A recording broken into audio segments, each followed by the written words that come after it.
गोरे गोरे टंगड़ी नालियन ढोड़ी मरत मरद मौगो ना छोड़ी।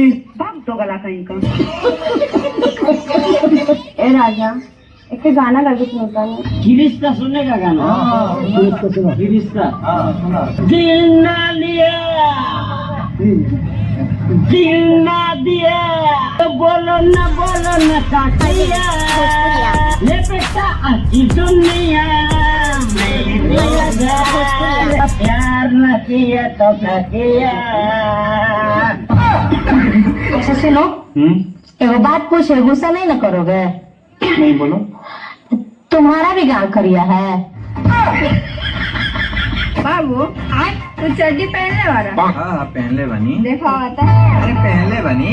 फटाफट खोल के दिखाओ। करे जा तारा मालूम बता रहे कि सबसे पहले हम का बनाएंगे?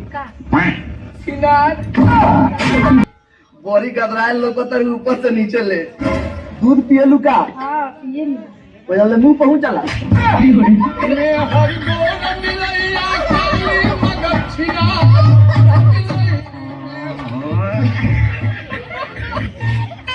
कि दिया में तेल डलवा के अगरबत्ती बनतरू, दिया में तेल डलवा के अगरबत्ती बनतरू आ 10 जगह मुंह मरवा के छिनरो सत्ती बनतरू।